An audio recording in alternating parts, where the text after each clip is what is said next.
On a dark, moonlit night, we enter a massive, forgotten castle. Inside, the emperor of the Dragoros kingdom, Maxwell, walks confidently through the decaying halls with a shadowy figure at his side. They approach a stone altar where the wolf goddess, Loren, lies in her pure white form, looking completely defeated. Maxwell scoffs, remarking that for a god who couldn't even summon rain, she looks far more pathetic than he expected. He calls out to the still wolf, demanding her attention as her ears twitch slightly. She's awake and hearing every cold word. Emperor Maxwell coldly gives his final command to end the wolf's life. As the weight of his words sinks in, Lauren's eyes flash open in shock. At that very moment, the sky breaks apart and a powerful rainstorm begins, drenching the forgotten castle. But this isn't the end for her. The scene cuts to a bright, sunny day at what looks like an academy. A young woman with familiar white hair sits on the ground, being told by a friend that she's doing everything wrong. This is Lauren's new life. Loren patiently shows a young boy how to stack stones, but their lesson is cut short by an older boy. He asks why Loren is acting so familiar with his grandpa. With a straight face, Loren explains it's because she's older than them. The boy immediately calls her a liar. Unfazed, she reminds them of what she said before. She is the wolf god who died protecting the kingdom. The boys are stunned, arguing that the wolf god was executed 5 years ago after being blamed for the drought. They have no idea they're talking to the real deal. The kid isn't buying it for a second. He shoots back that the king himself announced he killed the wolf. Before Loren can argue, a woman rushes over, calling her name. She thanks Loren for watching the children and hands her a small gift, a box of caramel. Loren tries to refuse, but the woman insists, her tone suddenly somber. She reveals it's the anniversary of someone named Evelyn's passing and asks Loren to accept it in her memory. With that, she takes the kids inside, leaving Loren standing alone with the unexpected memento. The boy whispers to his mom, asking if Loren is truly the wolf god, but she immediately shushes him. It's clear the adults have a cover story, telling the children that Lauren's claims are just an illness caused by her grief over the god's death. Later, Loren stands before an older woman who gives her a stern lecture. She warns Loren to be much more careful with her actions, especially in front of nobles. Otherwise, she'll get hurt. In a chilling moment of submission, Loren simply addresses the woman as her owner. Loren is now working in a tea house, where she dutifully takes an order from the very woman who just lectured her, Mrs. Cesare.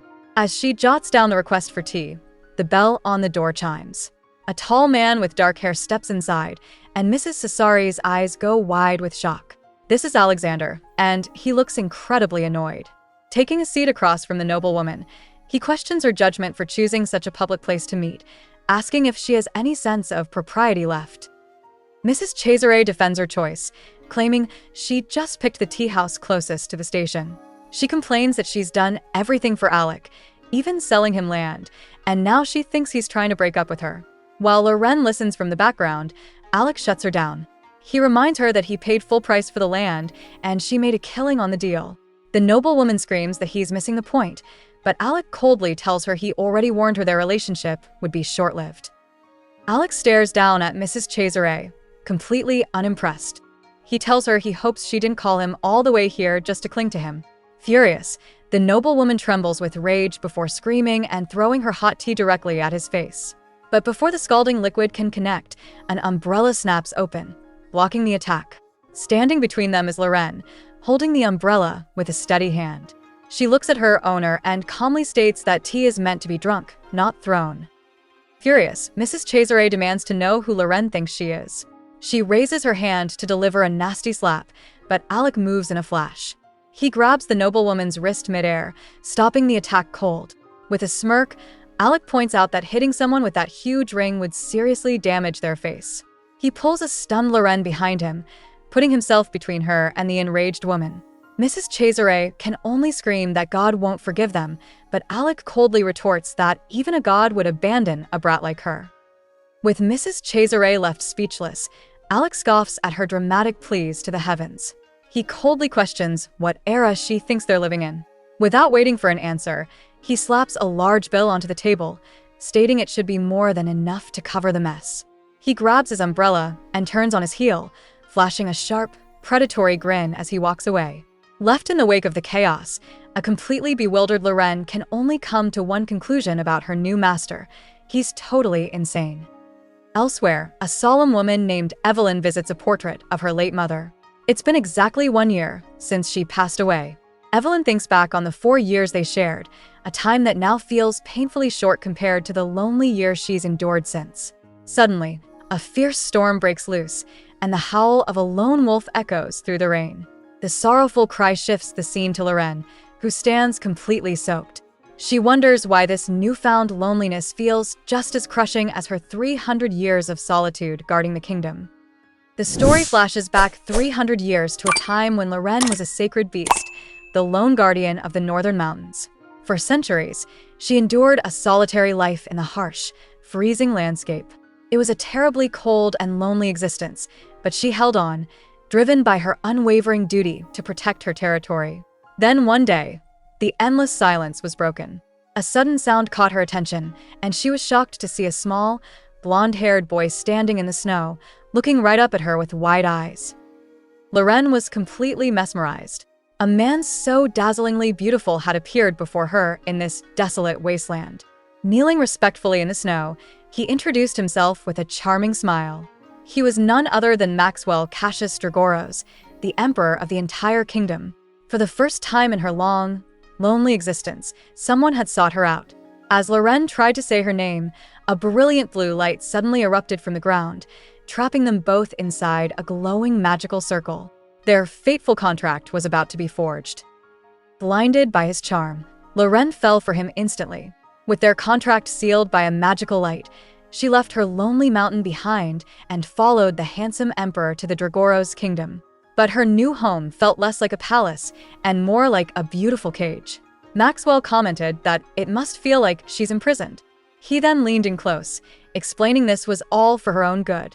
He claimed he feared for her safety, so he placed her in a precious place where only he could see her, a chilling smile on his face. In the gilded cage Maxwell built, Loren was left to suffer in solitude. Her purpose was to protect the drought-stricken kingdom by shedding tears to create rain, a lonely and heartbreaking duty. Time moved on, and the emperor she loved eventually grew old and passed away. Still, Loren remained in her prison, faithfully upholding her end of the deal. For what felt like an eternity, she waited for Maxwell to reincarnate and return to her. But when he finally reappeared, he was not the man she remembered at all. The man she had waited for was a stranger. With cold, emotionless eyes, the new Maxwell gave a single, brutal order: kill that wolf. After centuries of loyal service, he planned to cast her into endless darkness. Lying defeated in the pouring rain, Loren's strength finally gave out. But as her eyes fluttered open, a mysterious woman stood over her. She told Loren not to worry, revealing she had tricked the king.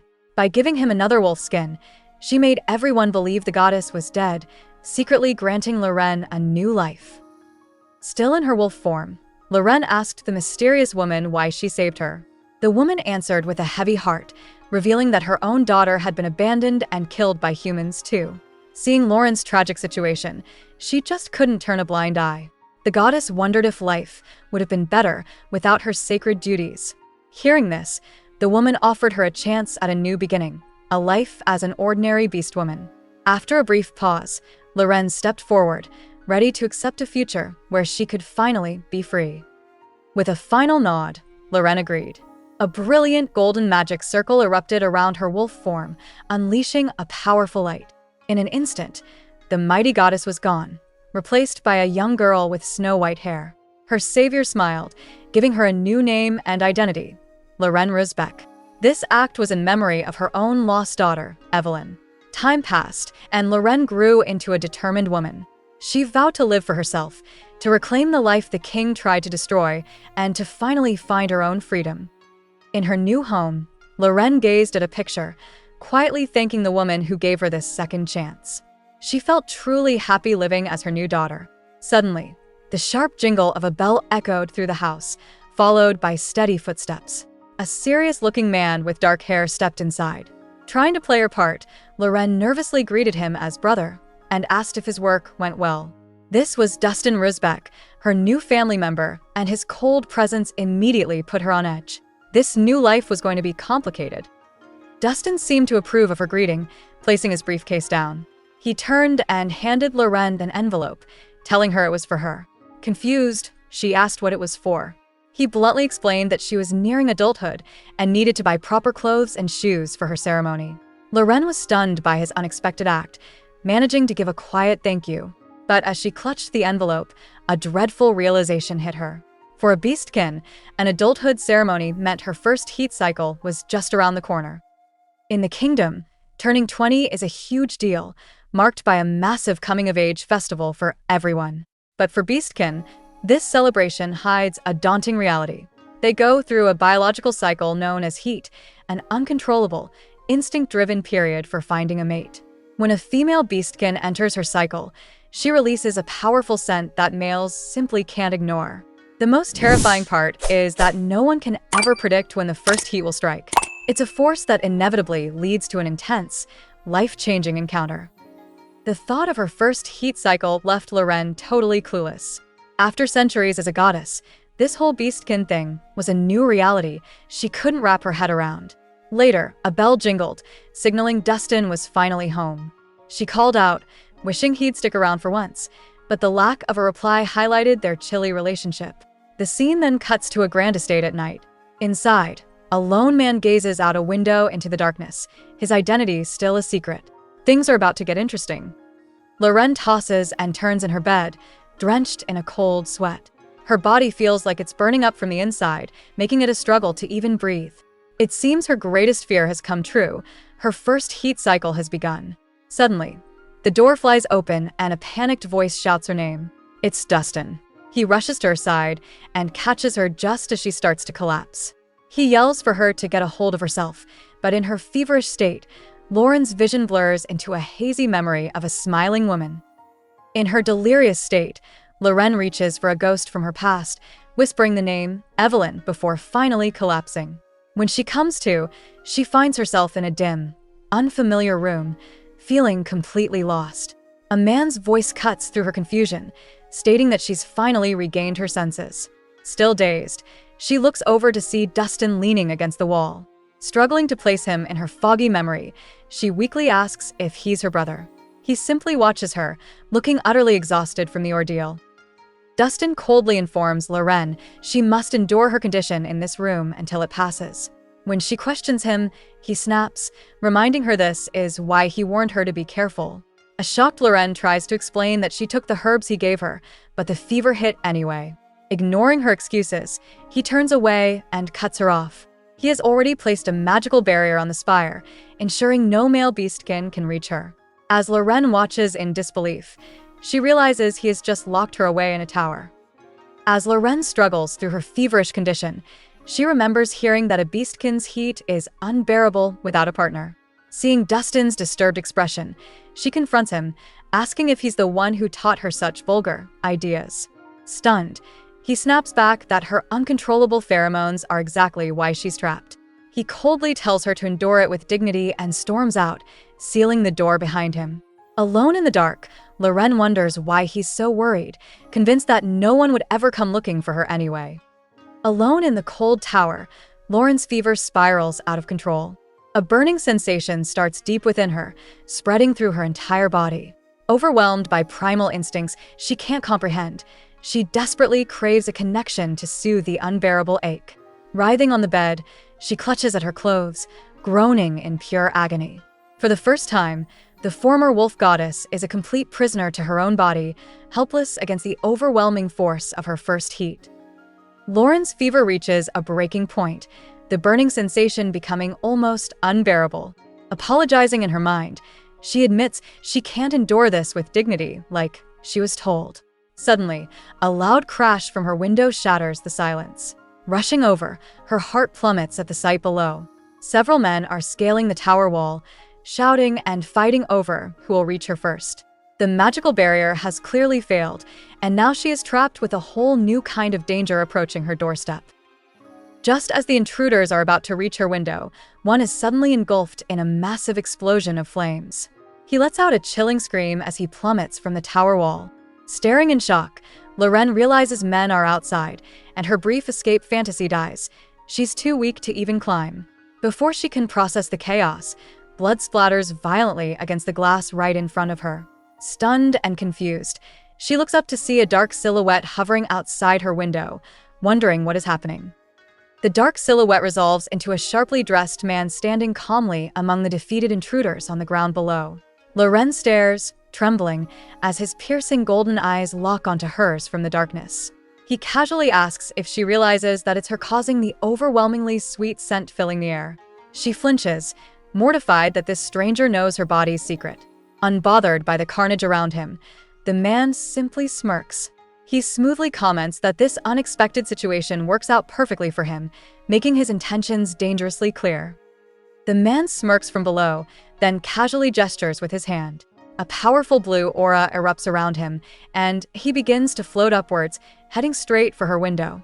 Loren stares in shock, realizing he's using a levitation spell that only the most skilled mages can master.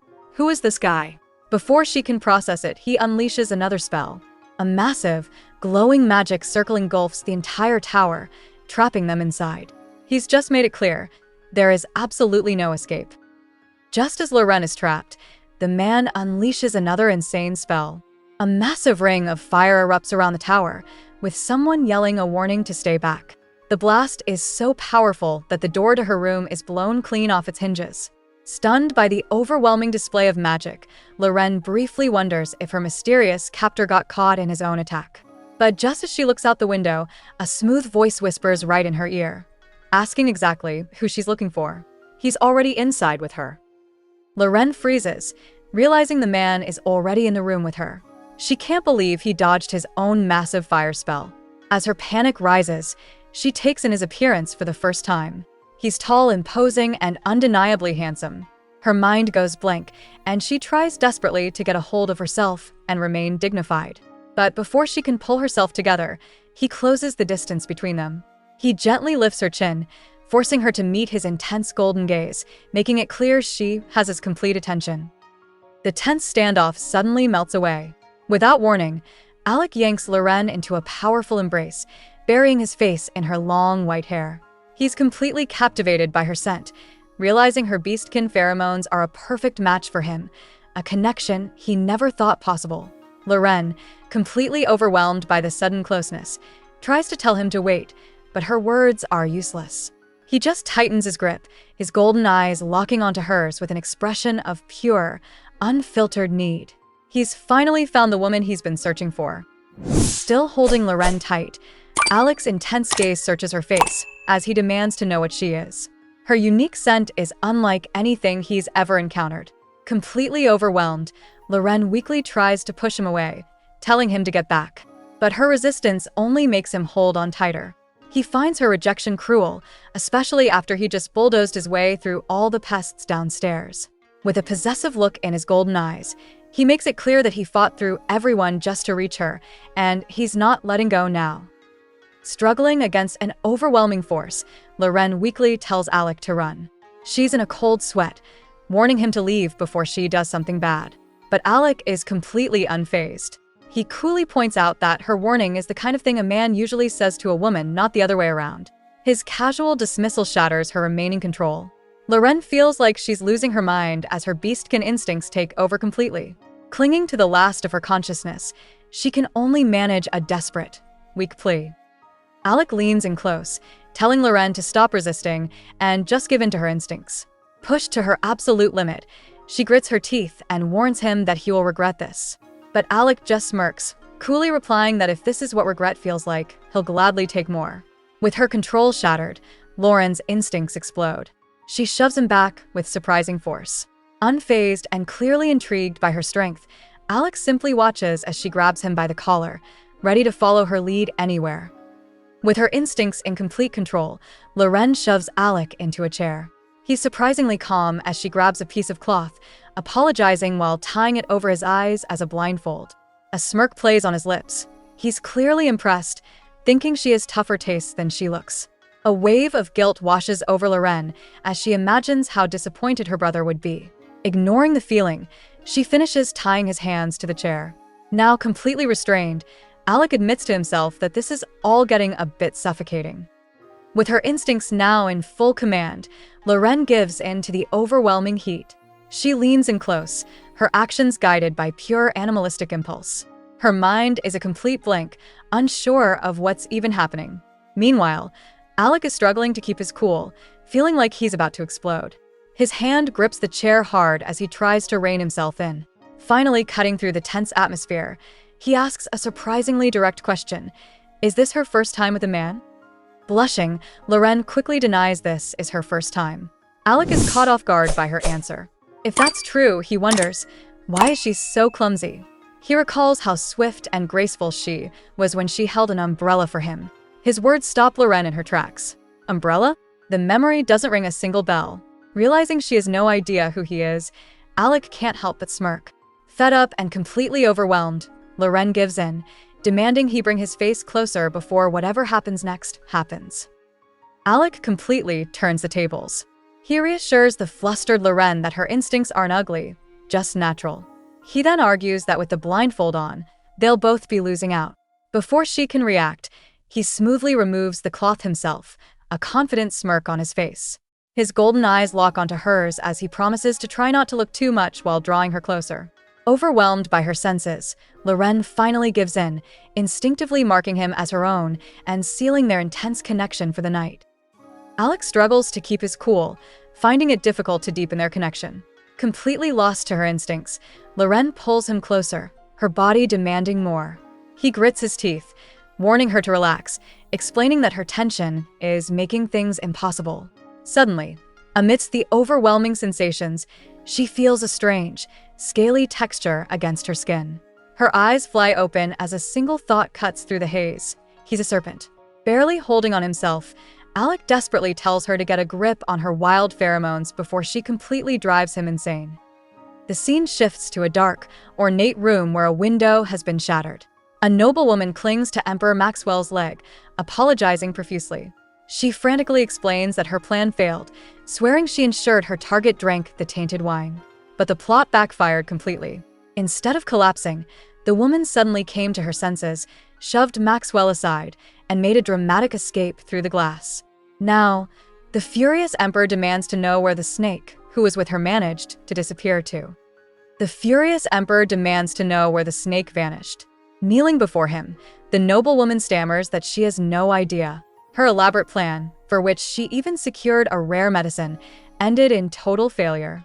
Still, she isn't ready to give up. With a blush, she quietly promises herself that next time, she will absolutely win his heart. Unimpressed, Maxwell lets out a cold scoff. He turns his back on her, walking away from the scene of her embarrassing defeat without another word. Emperor Maxwell stands alone, his thoughts turning to the man who got away, Alexander. This powerful serpent beast man, who controls the entire continent's finances, has been a problem for 5 years. The kingdom even tried to tie him down by arranging a marriage with a princess, but it was useless. Alec is infamous for his short-lived flings, never keeping a woman for more than 2 weeks. Maxwell's hand tightens on the railing, cracking the stone in frustration. Suddenly, a quiet voice calls out, referring to the emperor as brother. The mysterious figure who called Maxwell brother is a young man with striking white hair. As the noblewoman begs for another chance, swearing she'll win Alexander's affection, the man makes his move. He suddenly grabs the emperor's arm, his grip surprisingly strong. Before Maxwell can even react, the man shoves him against the wall. His hand closes around the emperor's throat, a look of intense desperation on his face as he prepares to make a dangerous demand. It turns out, this was all Emperor Maxwell's grand plan. In a flashback, he grabs Mrs. Cesari's arm, his grip unyielding. He gives her a direct command to win over Alexander, no matter what it takes. She must succeed, without fail. But the plan went sideways. The scene shifts to Alexander waking up elsewhere, clutching his throbbing head. He slams his fist in frustration, furious that his memory is a complete blank. He quickly realizes the king must have fed him something to make him forget what happened. Alexander is absolutely livid, tearing into his subordinates. He demands they find the mystery woman, reminding them that's what he pays them for. One of his men tries to calm him down, questioning why Alec is blaming them for his own memory loss. But Alec is in no mood for logic. A fragmented memory of the white-haired woman flashes through his mind, and he admits it's driving him crazy that he can't even remember her face. He finally explains his theory. She drank the king's wine, and the princess walked in right after. The situation was dangerous. Alexander glares at his subordinate, furious that his expensive guards couldn't even find one person. The terrified employee tries to make an excuse, explaining that the sketch Alec provided was inaccurate and hard to follow. With his golden eyes glowing dangerously, Alec asks if the problem is his drawing or if the man is just incompetent. The subordinate quickly changes his tune, promising to find the woman immediately. Alec dismisses him with a curt "get out," and the door slams shut. Another voice tells him to calm down, asking how anyone could possibly find someone with a sketch like that. The new voice belongs to Professor Dustin, who calmly holds up the sketch and says it looks like it was drawn by a 5-year-old. Alex slams his hand on the table, insisting it's no exaggeration. That woman genuinely shone like a star. Dustin just smirks, teasing that anyone would seem to sparkle when you're that smitten. Alec argues he gave plenty of other information. Dustin sarcastically agrees, listing the monumental clues. She was strong enough to leave marks, and she had a peculiar interest in binding. He then crushes Alec's hopes, asking how he could possibly find anyone with such strange preferences. Professor Dustin continues to poke fun at Alec's hopeless search. He paints a hilarious picture of Alec's men approaching random women on the street to ask about their unique preferences, laughing that they're lucky they haven't been arrested yet. But Alec, looking completely drained, runs a hand over his face. He admits that if it weren't for the mark, he wouldn't even be looking for her. Dustin's smirk disappears immediately, and he asks what mark he's talking about. Alec looks down, his voice low and serious, as he confesses. He marked her. Meanwhile, in another part of the city, Loren is busy with her new, quiet life, serving a man who's glued to his newspaper. But a random thought triggers a flashback to that intense night. She remembers an umbrella lying strangely on the ground, and then nothing. She racks her brain trying to picture the man's face, but it's all a hazy, starlit blur. Before she can dig deeper, the guy at the table snaps her out of it. He calls her name, pointing out that she's late.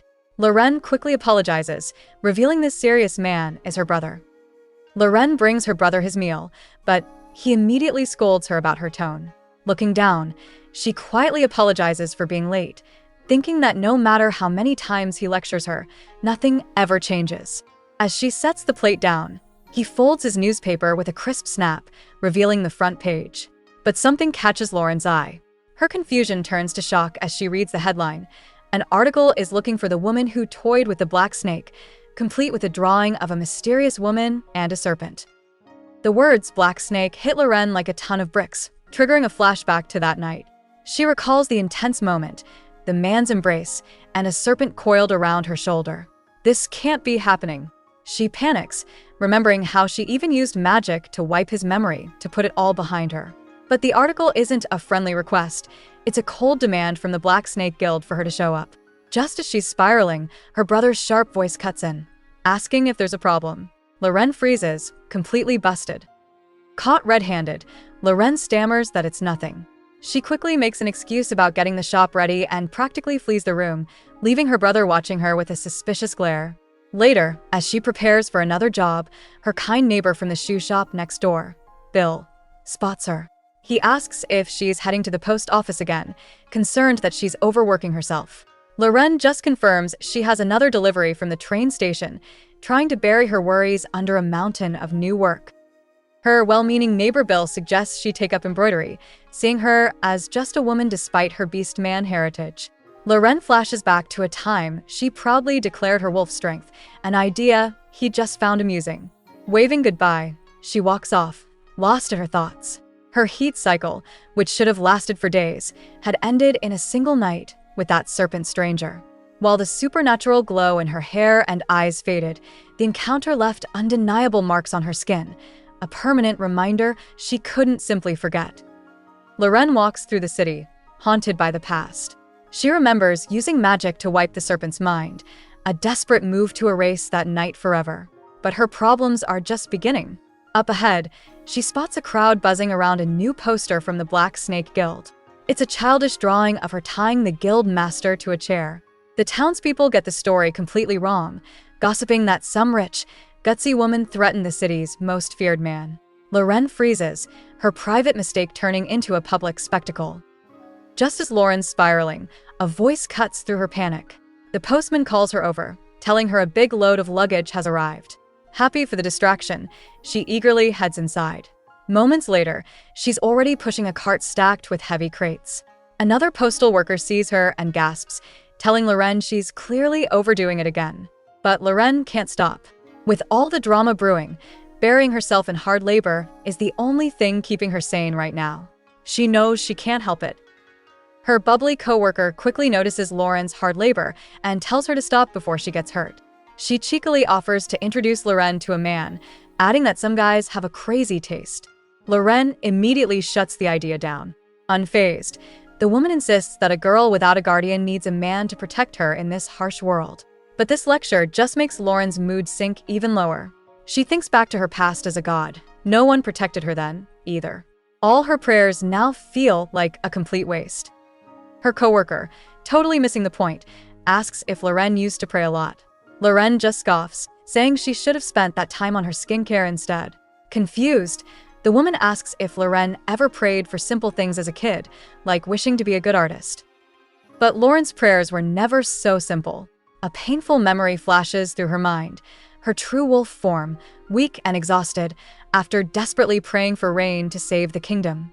Her friend just laughs, calling that wish boring and blaming the stingy wolf god for not answering. Little does she know she's talking to that very god. Loren recalls praying with someone long ago, but it was useless. Their wishes were never granted. Her coworker asks if it's Wednesday, and just like clockwork, Loren pulls out a sealed letter. Seeing this, the woman sighs, calling the whole thing hopeless. She warns Loren that the chances of this letter ever reaching King Maxwell are pretty much zero. But Loren is unfazed, simply saying she knows. Ever since she learned how to write, she's been sending letters demanding a meeting with him. To be truly free, she has to reclaim the name from their old oath. And more than anything, she needs to ask him why he tried to end her life. Her nosy coworker asks about the paper in her bag, but Loren gets totally flustered, insisting it's nothing. Later, she takes a stroll through the town square, a small smile on her face as she soaks in the peaceful atmosphere. But her quiet moment is ruined when she overhears a nearby conversation. Someone mentions a flyer and a massive reward for finding a certain woman. Another person chimes in, saying they'll report any sparkling woman they see. Unbeknownst to them, the target of this citywide manhunt is standing just a few feet away. Annoyed, Loren spots another flyer plastered on a lamppost. Just how many did he put up?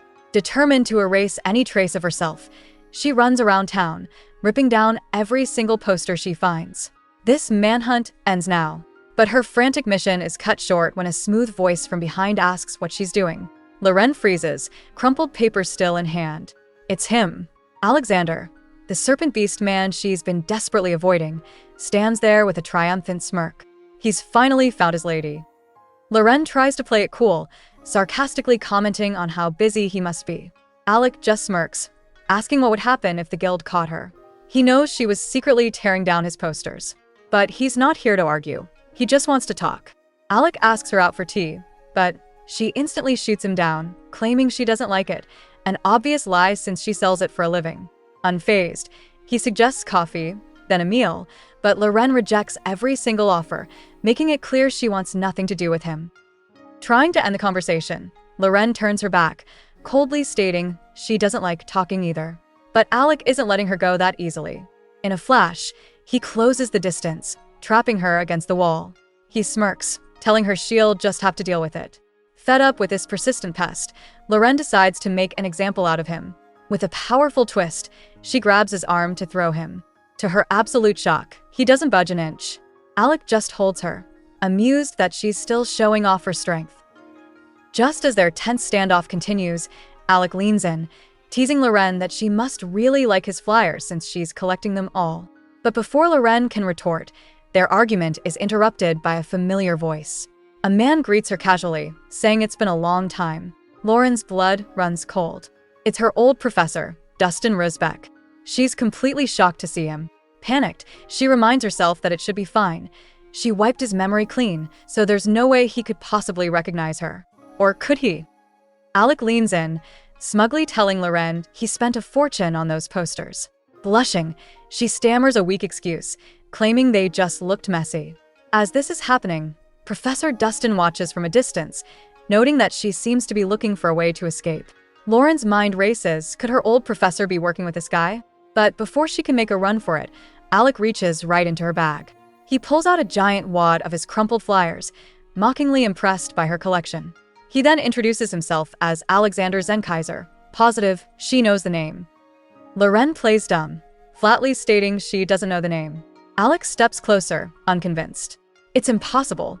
He smirks, boasting that while some might not know the king, everyone knows Alexander Zenkaiser. Utterly flustered, Loren stammers that he must have her confused with someone else. Her formal, old-fashioned speech just makes Alec laugh. He finds her awkwardness oddly charming. Getting even closer, he tells her to relax, drop the stuffy attitude, and just call him Alec. He wants her to speak to him comfortably. Alec leans in, telling Loren that only she gets the special privilege of using his nickname. But she keeps up the act, insisting she doesn't know him. Alec isn't buying it for a second.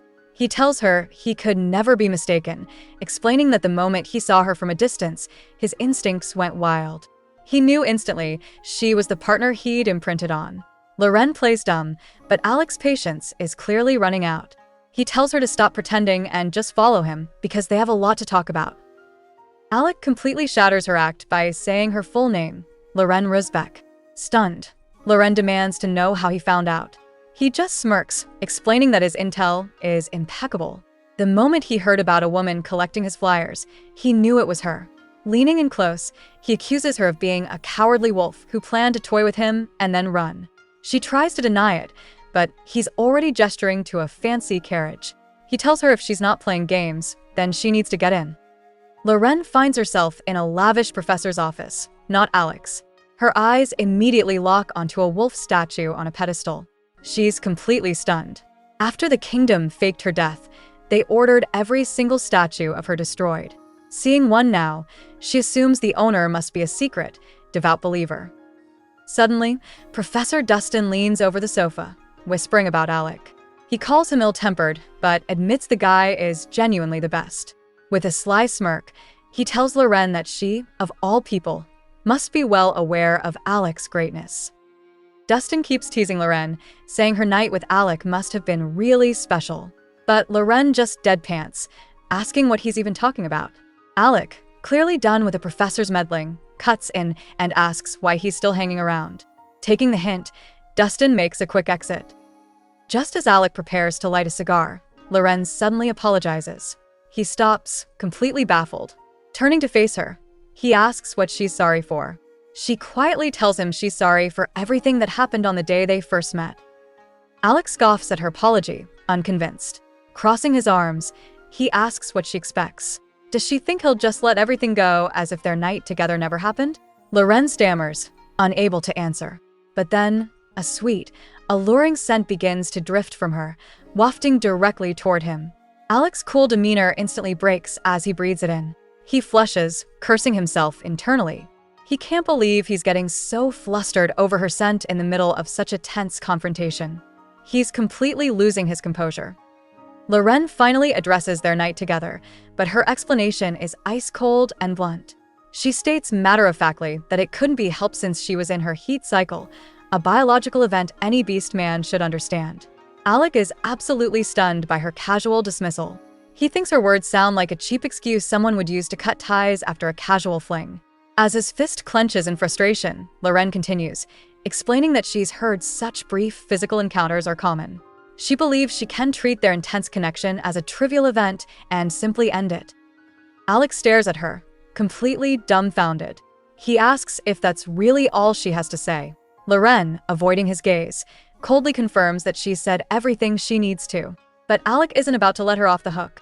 With a smirk, he asks if she has any idea who he is. Loren quietly identifies him as the Black Snake.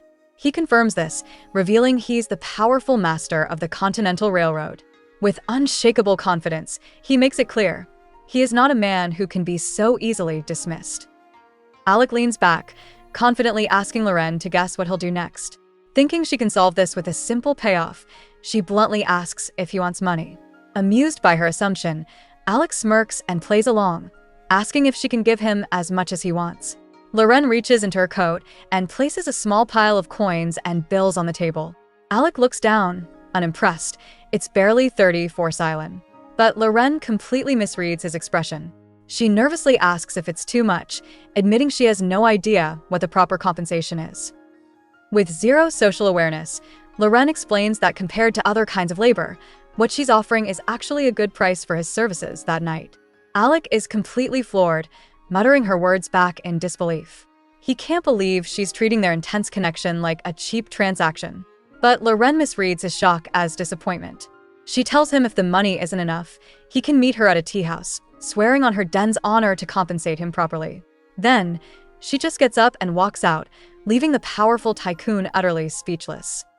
As the door creaks open, Alec's assistant peeks inside. He asks if Alec is okay, noting that the woman has left and offering to call her back. But his eyes land on the table. Confused, he asks about the small change sitting there. At first, Alec is silent, a faint smirk playing on his lips. Then, he suddenly throws his head back and lets out a wild, booming laugh. His concerned assistant asks what's wrong. Alec stops, his expression turning serious as he gestures to the coins. "My worth," he says.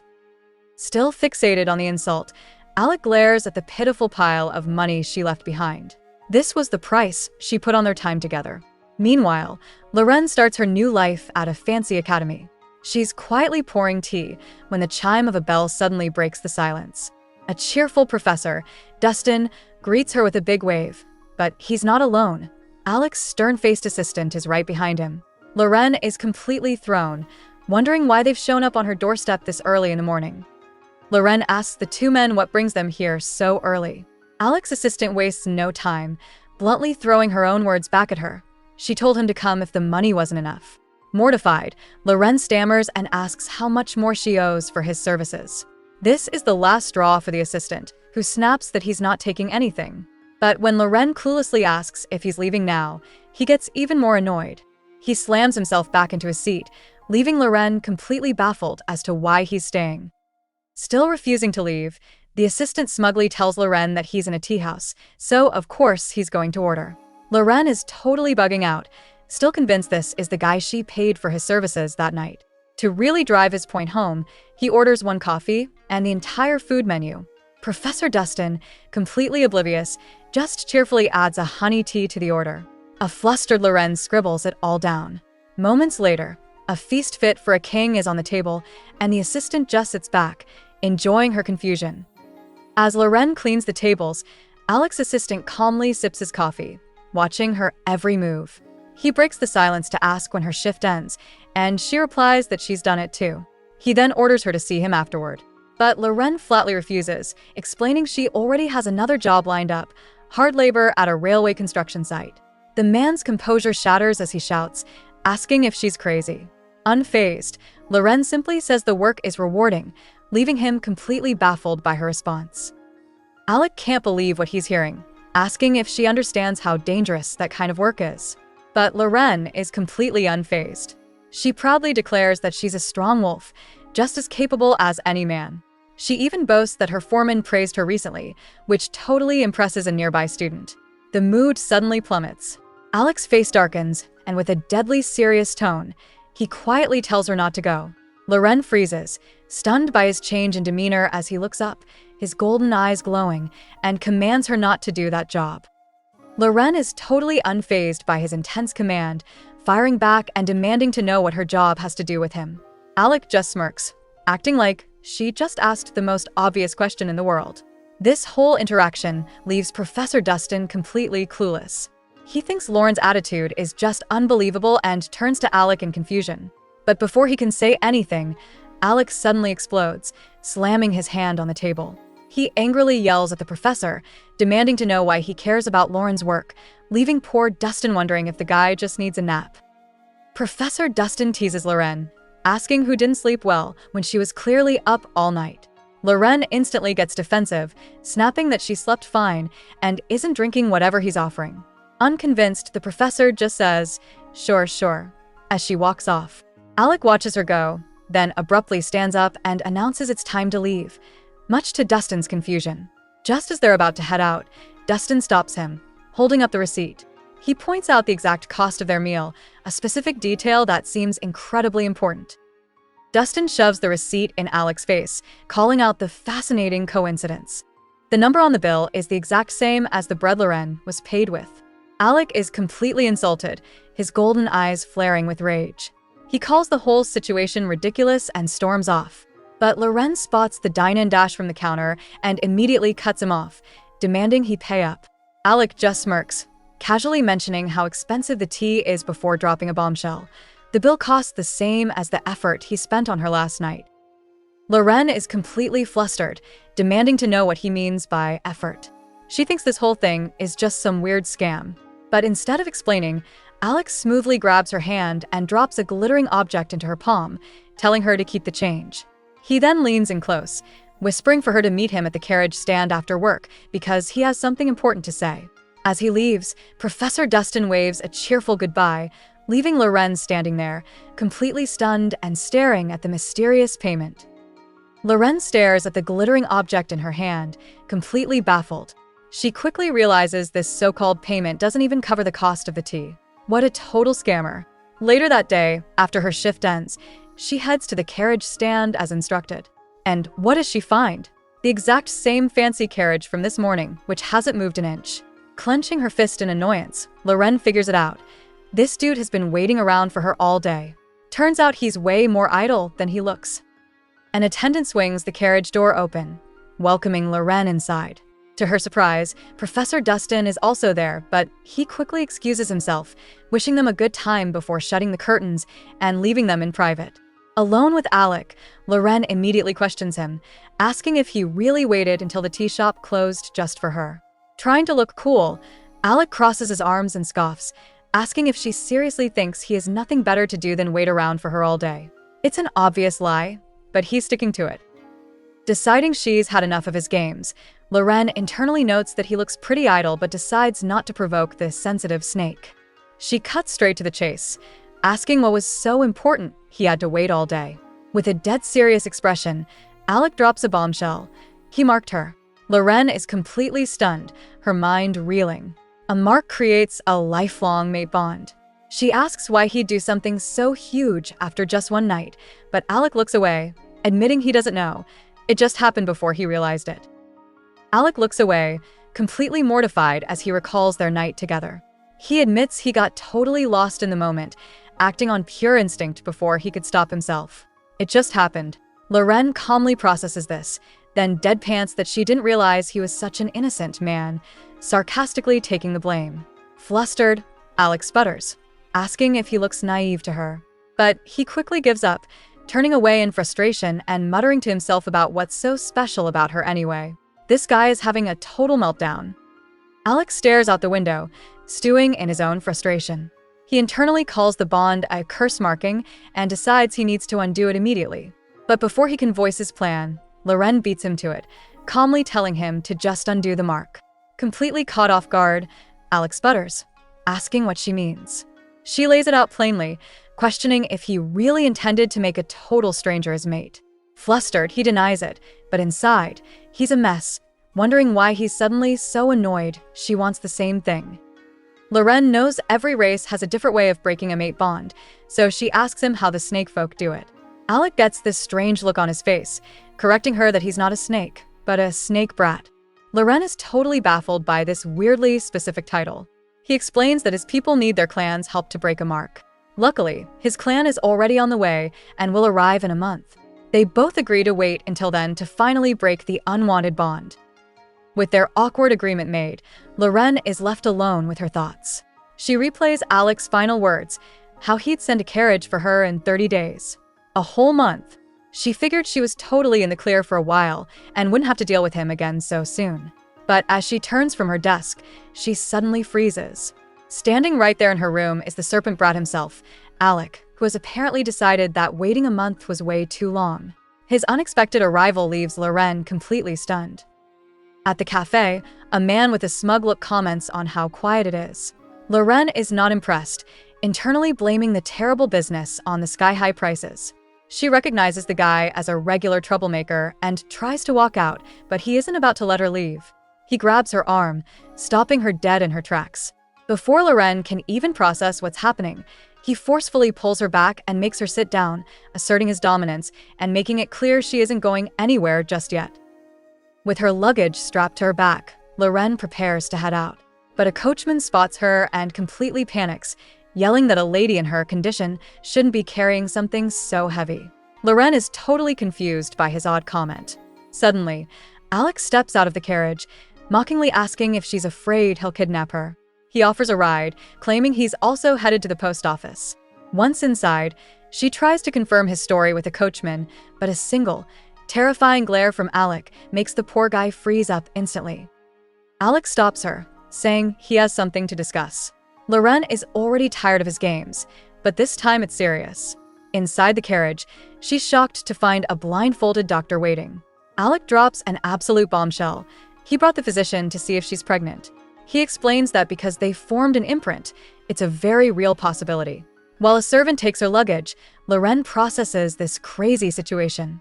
Realizing he has a point, however wild, she finally agrees. They need to know for sure. Alec gestures for Loren to enter the carriage, but she's not interested in his fake chivalry. She brushes past him, insisting she doesn't need his help to climb a few steps. Inside, the situation gets even weirder. Loren spots the blindfolded doctor and immediately asks why his eyes are covered. With a sly grin, Alec explains that he prepared him that way because he thought it was her preference. He then drops a spicy comment, reminding her that she used to like having eyes covered, sending Loren into a blushing, flustered mess. Furious at his teasing, Loren yells that he's talking nonsense. She spins to get away, but loses her footing on the carriage step and starts to fall backward. In a flash, Alex swoops in and catches her, pulling her close. With a smug grin, he tells her there's no need to express her feelings so passionately. While he looks cool on the outside, her scent is driving him crazy. He knows he has to undo this imprint, and fast. Loren glares up at him, demanding to know how long he plans on holding her. Flustered, Loren snaps back to reality and stammers that she should step back. For a split second, Alex's grip on her tightens, clearly unwilling to let her go just yet. After a tense moment, he finally releases her, looking a bit dazed himself. The scene shifts to inside the carriage, where the doctor delivers his verdict. With a nervous apology, the physician confirms their fears are unfounded. She is definitely not pregnant. The relief and the awkwardness is massive. Alex stares in disbelief, shouting at the doctor to confirm the news. Loren is completely done with his theatrics, pointing out that he's the one who had her checked 5 times. Ignoring the bickering, the doctor explains that after a first heat, a beastkin cycles can become irregular. He advises that regularly being near her partner's pheromones will help stabilize her mind and body. Loren glances over at Alec, whose smug look makes it perfectly clear who he thinks that partner is. She's totally baffled by his disappointed reaction as the carriage lurches forward. As the carriage departs, Alec sharply orders the physician to get down. Before closing the door, he delivers an intimidating warning. The doctor is to keep quiet about everything that just happened. Once they are alone, Loren asks why he covered the physician's eyes. Alec explains that it would be a huge problem if the man saw her face. Confused, she watches as he leans back with a smug grin, declaring that he's incredibly popular. If rumors got out that he imprinted on a mystery woman, the entire continent would be in an uproar. Loren deadpans that his confidence is impressive. Alex smirks, noting that Loren clearly doesn't believe a word he's saying. He tells her to listen, gently taking her hand and bringing it to his lips. He inhales her scent with a satisfied look before asking a strange question. How could she possibly feel so empty? Loren is completely lost, stammering about what he could possibly mean. Leaning in close, Alex's grin widens as he reminds her of their night together. He states with absolute confidence that he left a powerful mark on her, questioning how she could feel nothing at all. Loren demands to know what on earth Alec means by spilling something. With a smug grin, he gets straight to the point. He's talking about his mana. He explains that he poured all of it into her during their night together, but he's baffled that she didn't feel a single bit of it. Loren is completely stunned by this revelation. Alec confirms it, specifying that he transferred it directly into her belly. Suddenly, it all clicks for Loren. The The overwhelming energy she felt overflowing that night, it was all his. Lauren's mind reels from the revelation. She had mistakenly believed her old divine powers were returning, but now the truth hits her like a lightning bolt. All that overwhelming energy had come from him. Before she can process this, Alec hits her with another question, asking if she can use magic. He had his suspicions, since her methods were clumsy for a mage, but her shocked expression confirms it for him. He leans in close, accusingly asking if she was the one who erased his memories of their night together. Alec scoffs, calling her naive and pointing out that her guilty expression says it all. As he corners her, Loren suddenly squeezes her eyes shut, completely flustering him. He wonders if she's actually waiting for something more. His inner beast is roaring, but he recalls what the doctor said about a mate's scent being calming. Deciding this is the perfect chance, Alec leans into her neck, releasing his powerful pheromones. He's absolutely certain this is something she'll enjoy, but Lauren's shocked expression tells a different story. Loren is totally bewildered by his sudden move. She stammers, wondering if he's acting this way because she hasn't answered him yet. Finally, she quietly confesses that yes, she was the one who erased his memories and apologizes for it. With a slight smirk, Alec suddenly backs away and takes a seat. He asks if her magic perhaps went wrong. Loren explains the spell is dangerous. It could accidentally wipe out something important, like happy childhood memories of being loved. But at the mention of love, Alec can't help but scoff. He seems to find the concept ridiculous. Alec lets out a bitter laugh. He mocks her, saying that if what she described is love, then the world is just a living hell. A dark memory flashes through his mind, his own mother disowning him for being a serpent, calling him a disgrace to their clan. His father's cruel voice echoes, wanting to discard him like a defective thing.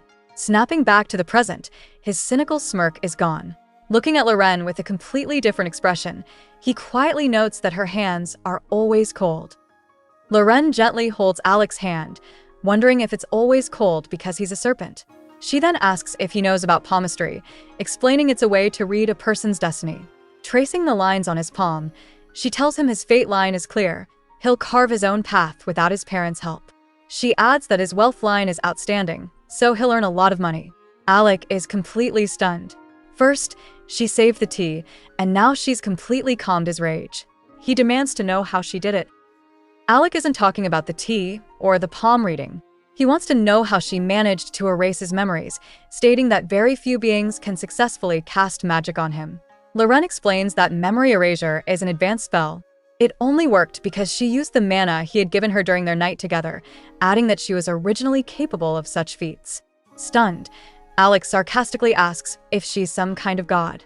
Loren looks at him seriously and admits that she was once.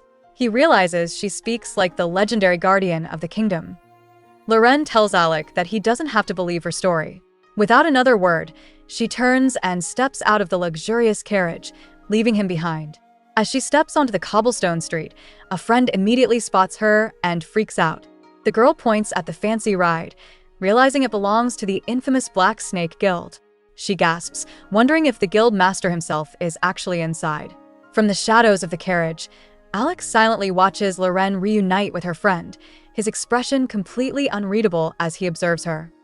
The grand carriage rumbles away, leaving Loren and her friend behind on the street. Later, Alec sits silently in a room with a companion who notices his grim mood. The man gently asks if he's okay.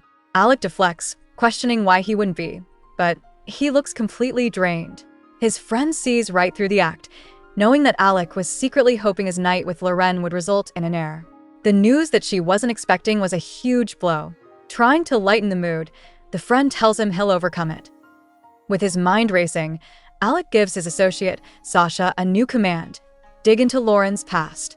Sasha is confused, reminding him they've already done a background check, but Alec shuts that down. He's not after the same old info. He wants her to focus on one specific event, the supposed death of the kingdom's guardian god 5 years ago. This lines up perfectly with when Loren was adopted. A light bulb goes off for Alec. He realizes the woman everyone calls insane might actually be the real deal. Professor Dustin makes a surprise visit to his sister, who wonders why he's there on a workday. He says he got a half day off and just wants coffee, settling in with a newspaper. But his sister glances at the headline and freezes. It's an article about a dead counselor. Her mind flashes back to a disturbing memory of Loren with that same man. Panicking, she quickly hides the paper. Her brother notices her worried expression and asks if something is wrong, but she just deflects, nervously adjusting his clothes. Loren mentally reassures someone that she is acting diligently, carefully following all the rules of her new, simple life. But her quiet moment is shattered when her brother, Dustin, appears with a grim look. Loren calls out to him in confusion, but he wordlessly lunges forward and grabs the scarf at her neck. She pleads for him to wait, but he yanks the fabric aside. There, glowing on her skin, is a hidden emblem. Dustin stares intently, his suspicions finally confirmed as he uncovers the secret she tried so desperately to hide. Dustin claims he's relieved, but Loren knows something is off. His presence triggers a strange yet familiar feeling.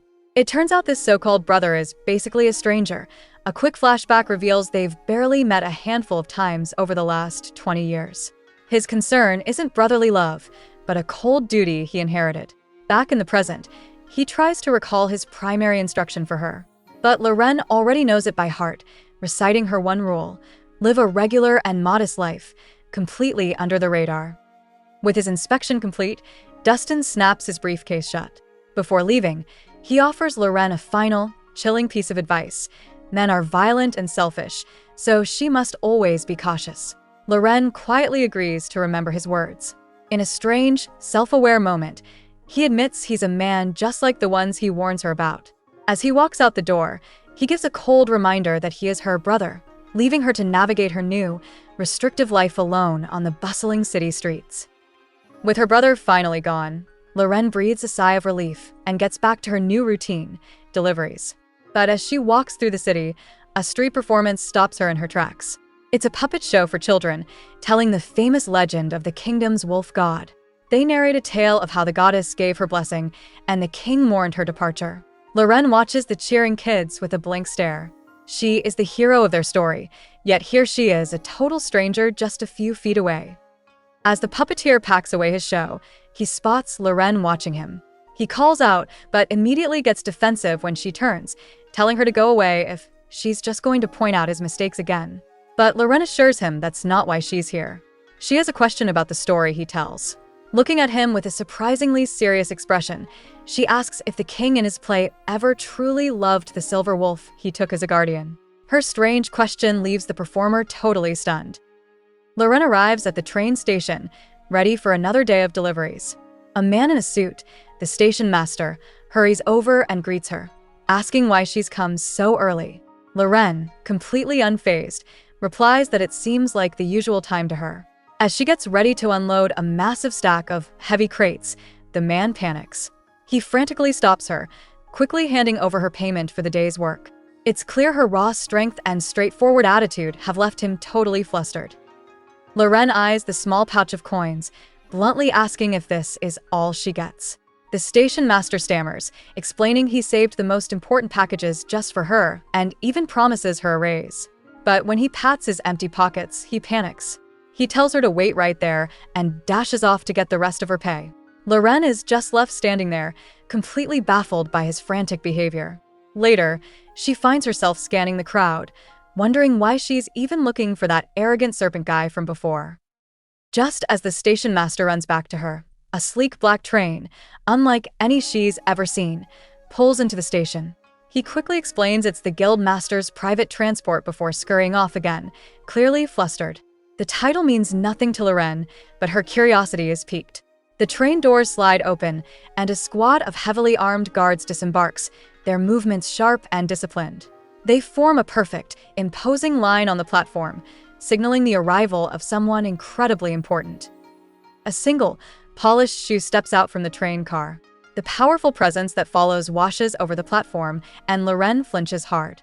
This suffocating aura feels terrifyingly familiar, dragging her mind back to her darkest day. In the sudden, vivid memory, she sees herself collapsing to her knees, completely powerless.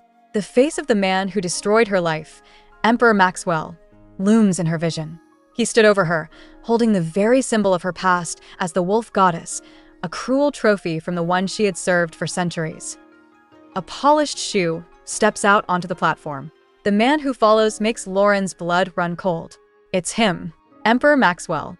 The face from her nightmares, the one who destroyed her life, is standing just a few feet away. The sight triggers a vivid, painful memory. Her mind screams with questions she never got to ask, demanding to know why he betrayed her after centuries of loyalty. The flashback shows her collapsing, completely broken, wondering if she was truly that useless to the man she had served for so long. Lost in her traumatic memories, the letter slips from Lauren's trembling hand. A man from the Emperor's entourage, Professor Dustin, spots it and picks it up. He calls for her to wait, then holds up a hand, warning her to step back. Before he can say another word, another man viciously strikes him across the face with a heavy cane. The sudden violence sends Loren stumbling backward, her eyes wide with shock. The brutal, casual cruelty is a chilling reminder of the world she thought she had escaped. The guards misinterpret the chaos, screaming about a Beastman ambush. Instantly, they aim their rifles directly at Loren. Trapped and terrified, her thoughts flash to Maxwell, wondering if the man who cast her aside would even recognize her now. The shock unlocks a deeper memory of a past conversation. A voice admitted they couldn't bear to see a loved one cry, revealing a cold truth about the royals' feelings for the wolves. For them, there was never any love to begin with. That crushing realization hits Loren all over again. As Loren stands frozen with rifles aimed at her, the Emperor's heartless words from the past echo in her mind. He once said that making someone you love cry for 300 years would be cruel, revealing he never cared at all. Unfazed by the chaos, Maxwell coldly asks his captain if he needs a direct order to control the situation. The panicked captain stammers an apology, but before he can act, a new threat emerges. Dark, shadowy chains erupt from the ground, grabbing a guard by the ankle and yanking him away. The shadow chains suddenly change their target, whipping through the air and wrapping tightly around Lauren's neck. She chokes, clawing at the dark energy as it constricts around her. A terrifying vision of distorted figures flashes through her mind, adding to her panic.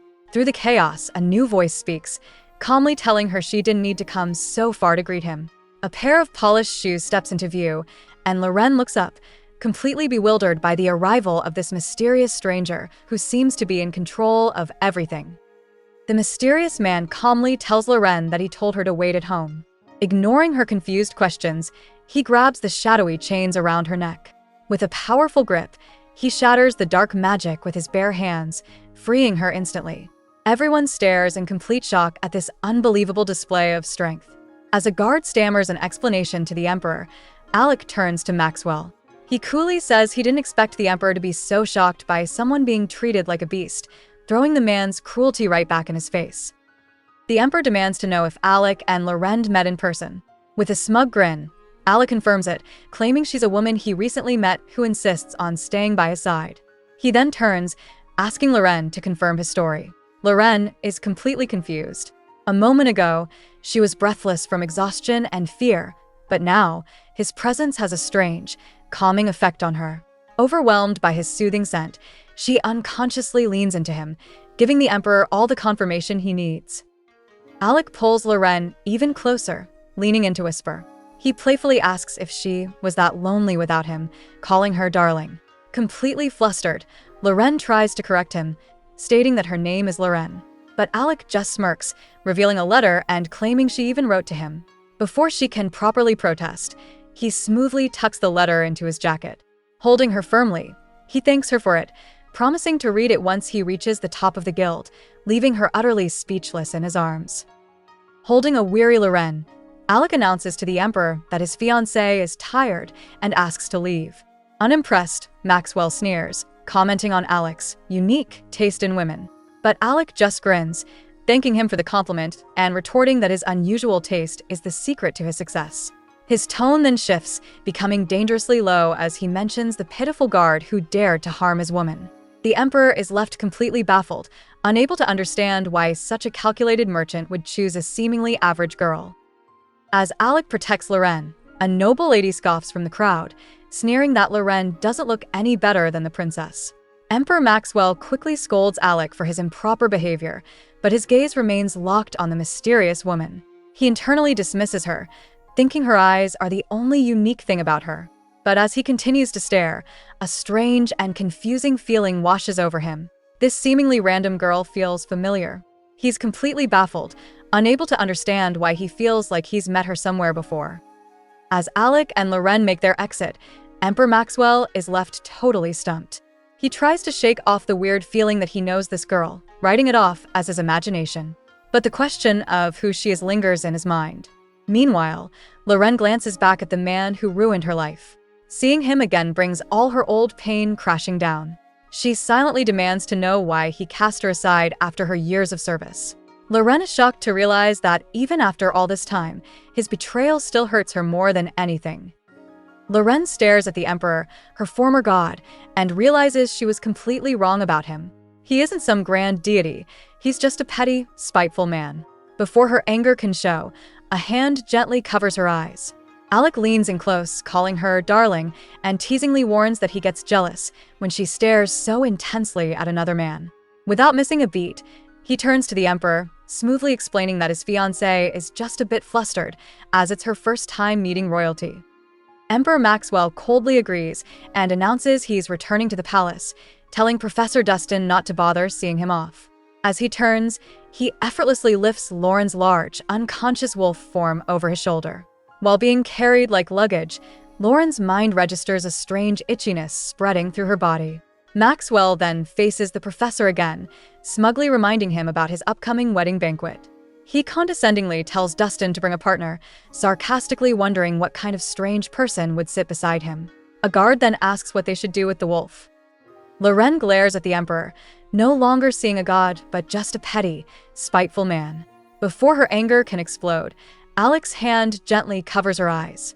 The Emperor scoffs, questioning Alec's eccentric taste in women. But Alec just smirks, firing back that since he's also eccentric, they're a perfect match. Blinded by Alec's hand, Loren is hit by a devastating memory. Maxwell is getting married again, just like he did 300 years ago.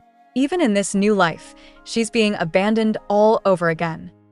After some time passes, a carriage pulls up to a residence. Inside, Loren sits opposite a well-dressed man who asks how it felt to finally see the person she missed so much. Keeping her composure, Loren replies that it wasn't as good as she'd hoped, but not as bad as she'd feared, either. But her inner thoughts tell a different story. Seeing Emperor Maxwell again didn't make her heart flutter. There was no sense of longing. She places a hand on her chest, realizing that the feelings she once had for him were completely gone. Inside the carriage, Loren suddenly feels flushed and overheated. She fans herself, asking Alec when they're finally going to stop. But then she realizes they've been driving in circles around her house this entire time. Frustrated, she demands he let her off right now. Alec just stares back, not saying a word. When a confused Loren calls his name again, he leans in close. He admits he likes hearing her say his name, so he made the ride last as long as possible just to hear it more. With a smug grin, Alec tells Loren to keep calling him by his name from now on. Totally flustered, Lauren's face turns beet red. Just as she thinks he's a spiteful snake, the carriage jerks to a stop.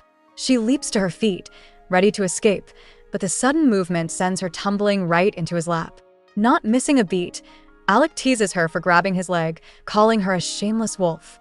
Loren is completely mortified, caught in the most embarrassing situation with this infuriating man. Panicked, Loren insists that grabbing him wasn't her intention at all. But Alec is relentless, coolly replying that if he'd known she was going to be so forward, he would have worn shorter pants just for her viewing pleasure. He smoothly exits the carriage and offers her a hand. Too proud, Loren tells herself she's a brave wolf who doesn't need his help. However, as she tries to step down on her own, her strength fails her. Her legs tremble uncontrollably, completely drained from the overwhelming encounter with the serpent. Barely able to stand, Loren stumbles away, desperate to put some distance between her and the infuriating serpent. She ducks into the first building she sees, the bell on the door jingling as she enters. But her escape is cut short. A familiar voice from behind her says he prefers coffee. Whipping around, she's stunned to find Alec standing right there. Flustered, she asks why he followed her. He coolly explains that he was just looking out for his bonded partner, who seemed like she was about to get into trouble. Trying to brush him off, Loren asks if she looks like someone who's in trouble. but her flushed face and shallow breaths betray her, showing she's clearly unwell. Alec just snaps his fingers, and the door to the room clicks shut, sealing them inside. He coolly explains that she's been releasing an overwhelming scent without even realizing it. Before Loren can react, he grabs her arm and pulls her in close. He leans down and bluntly tells her that from what he can tell, she's in heat. Just as her legs buckle, Alec swoops in and lifts her effortlessly into his arms. He carries the stunned wolf all the way to her room, kicking the door shut behind them. Setting her down gently, he glances around and comments that the simple space suits her. His sharp eyes then catch a note pinned to her wardrobe, detailing exactly how to tie her scarf. He smirks, wondering aloud if her brother wrote it. He muses that someone clearly tried to raise her to be pure and innocent, completely unaware of her true nature. Alec continues his teasing, saying that this supposedly innocent girl grew into a bold woman who leaves men behind. Loren weakly tells him to stop, but her body has other plans. As he holds her, she's horrified to find her own arms wrapping around his neck. She stammers out an excuse, claiming they moved on their own. Unconvinced, Alec just smirks and asks if that's really true.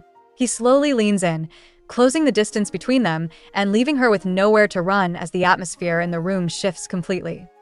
Alec leans in, whispering a question about his intentions. Before Loren can even think of an answer, he closes the distance between them. The sudden, intense embrace catches her completely off guard. He effortlessly lifts her, and any resistance she might have had melts away in an instant. Totally swept up in the moment, a flustered Loren clings to him, completely losing her composure. Seeing her reaction, Alec smirks, teasingly asking if she's lost her cool already. It's clear he's enjoying having the upper hand. Whatever just happened leaves Loren completely flustered and weak in the knees. Alec pulls back, a smirk on his face as he admits to himself this is really fun. He wonders why he's so intensely drawn to her, questioning if it's just because of the imprint.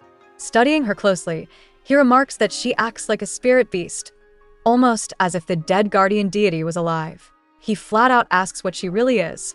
Barely coherent, Loren can only stammer that she's a brave silver wolf. He scoffs, running his fingers through her hair and saying she definitely sparkled that night. Alex stares down at the flustered wolf girl, admitting he has no idea what to do with her. He tells her that since they'll be breaking the imprint anyway, he doesn't want their connection to go any deeper.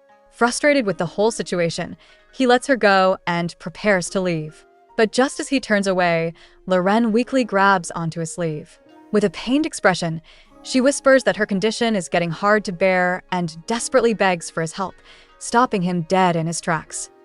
Loren wakes up in a total daze, her mind racing as she tries to piece together the events of the previous night. She quickly throws on a robe, desperate to make a quiet escape, but a calm voice stops her. Panicking, Loren blurts out a suggestion to grab something to eat. To her shock, the man, Alec, is already in the kitchen preparing a meal. As he cooks, his massive serpent tattoo is on full display. A servant then places a plate before her, asking her to enjoy the breakfast her brother made. Loren stares, completely thrown by this bizarre situation. Loren cautiously takes a bite, and her eyes immediately fly open in shock. The food is delicious, way better than anything she can cook. Leaning in, Alex smirks, asking if she's surprised by her brother's culinary talent. Trying to act unimpressed, Loren mumbles that it's edible, at least.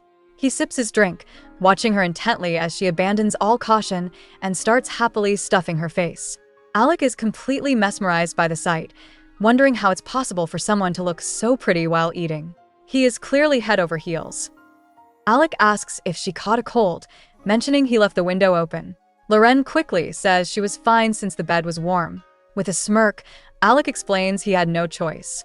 If he kept breathing in her unique scent, he never would have gotten out of bed. Lauren's mind goes blank. She realizes he opened the window for his own sanity, but used magic to keep her from getting cold. Flustered, she sips her drink and yelps, "It's hot." In a flash, Alec is leaning over the table, gently checking her face in concern. His face just inches from hers. Alec asks if she's okay.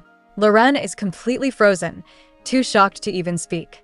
His gentle concern quickly melts away, replaced by something much more intense.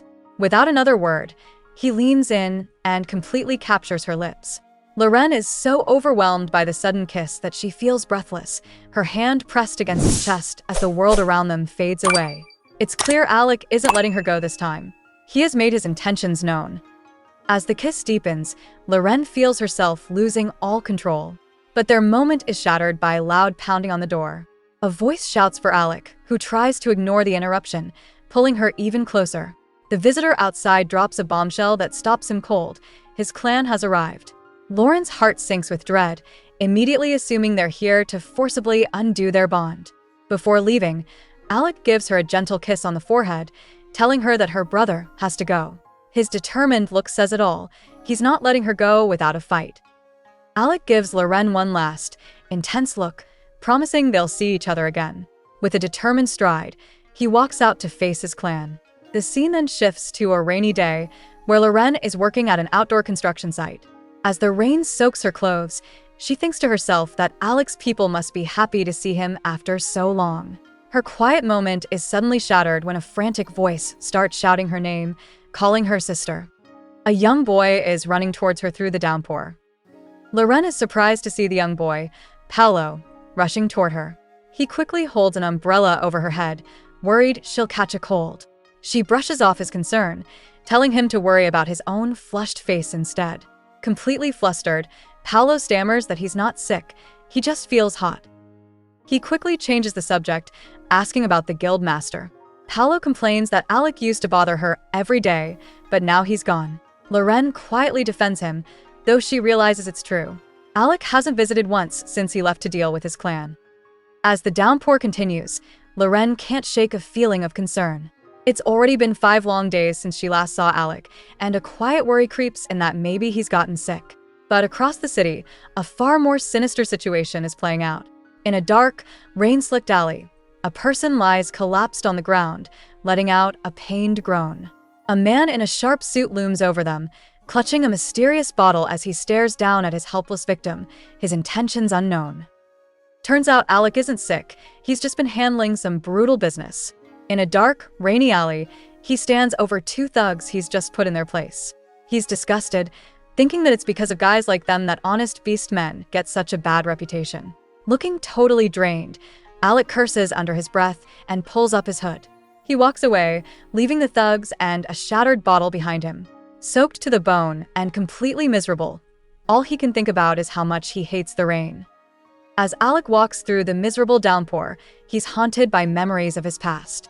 He remembers the bitter insults from a rival who called him a cripple, mocking him for building an empire from scraps of metal. Another memory surfaces of a powerful man offering to help release his mating imprint, but only in exchange for his precious railway rights. Alec's whole goal was to use his success to crush the arrogance of those who looked down on him. But now that victory is within reach, he just feels completely empty. Just as Alec is lost in his gloomy thoughts, a truly awful stench cuts through the rain, making him stop in his tracks. He's about to complain when he freezes.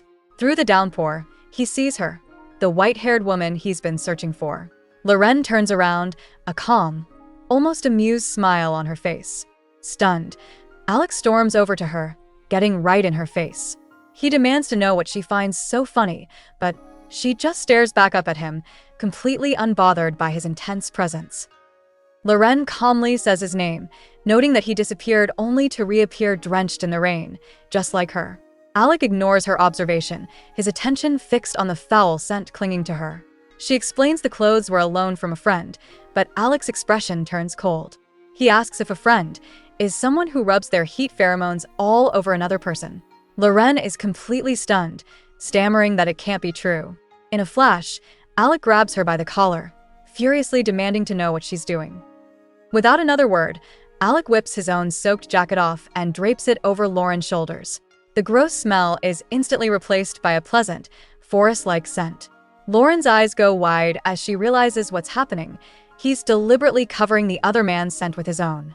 As he turns to leave, he coldly warns her not to accept things so carelessly from other men. He tells her that when men try to make a move on her, she needs to learn how to properly reject them. To get out of the pouring rain, Alec brings Loren to a nearby tea house. He sits there brooding, still completely hung up on the fact that some other man dared to spread his pheromones on her. Loren recalls how Alec had followed her inside, using the flimsy excuse of being cold just so she'd serve him tea. Seeing right through his act, she decides she's had enough of this.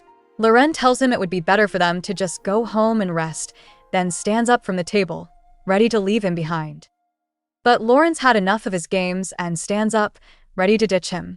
In her mind, she decides being alone is way better than this drama, especially after facing the clan that abandoned her. Alec watches her turn to leave, but he's not letting her go that easily. He suddenly asks if she thinks he looks pitiful. Before she can even answer, he changes his tone, admitting that's not it. The real reason he stopped her is because she seems just like him, like someone who understands what it feels like to be cast aside. Alec casually sips his tea, dismissing her attempt to leave by saying he's rich, so money is no issue. After a moment of silence, he asks Loren if she hates the rain. He admits he finds it miserable, but she gives a surprisingly deep answer. Loren says she likes the rain because it makes the land fertile and the people happy. Catching onto her strange reply, Alec puts her on the spot. He points out that if a god were to make it rain, they would have to cry. So why, he asks, would she still like the rain? Loren is completely floored by his question. For the first time ever, someone has actually thought about the god side of the story. Staring at her own reflection in the tea, a faint smile appears on her face. She admits that she likes it. A beat passes before she looks up at him, her gaze firm, and repeats that she still likes it, regardless of the cost. Just then, a clock chimes, breaking the mood. Loren quickly stands up, telling Alec his clothes are dry and he should leave, using the excuse that her brother will be home soon. Alec just smirks, teasing Loren about their risky relationship if he's not supposed to get caught. Flustered, she tells him to stop joking and leave, insisting her brother is very strict. But Alec isn't buying it. He grabs her wrist, questioning her excuse, before smugly declaring that it's already too late. As Loren asks what he means, the front door swings open. A man with glasses walks in, and Loren freezes completely. She stammers out the word brother, realizing her fake excuse just walked into the room for real. Professor Dustin calls out Lauren's name as he walks through the door, his expression grim. She starts to stammer out an explanation, but he's not listening.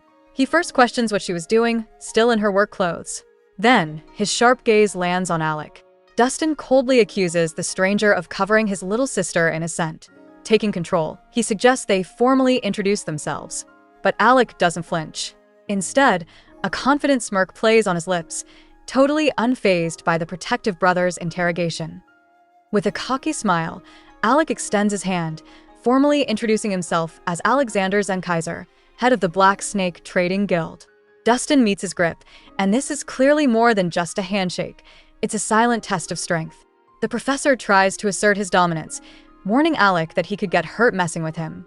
But Alec just scoffs, asking if Dustin really thinks a little squeeze could take him down.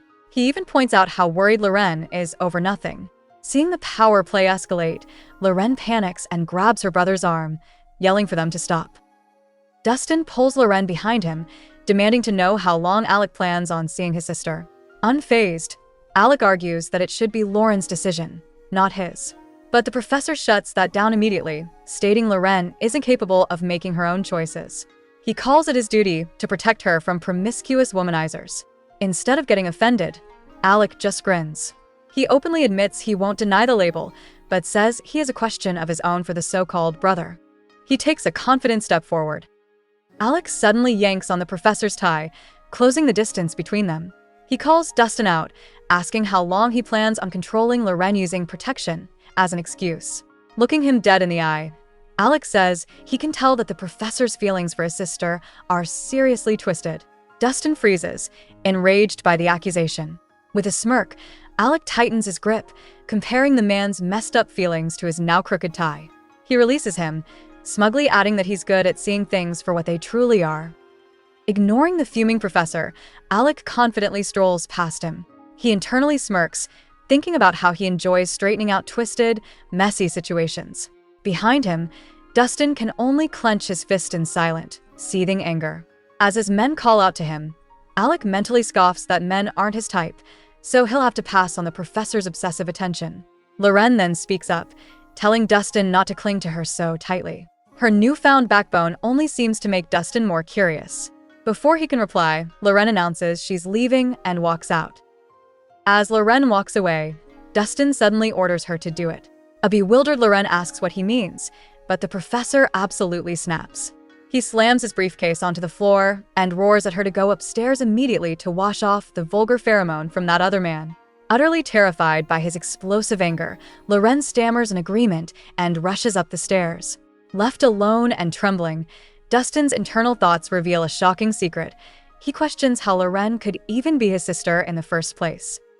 Dustin's mind flashes back to the day a young Loren was brought to his home. His parents introduce the small, white-haired girl, explaining that she is a guardian spirit just like him. They then order him to get along well with his new little sister. But even back then, the look in Dustin's eyes held zero warmth for the girl he was supposed to call family.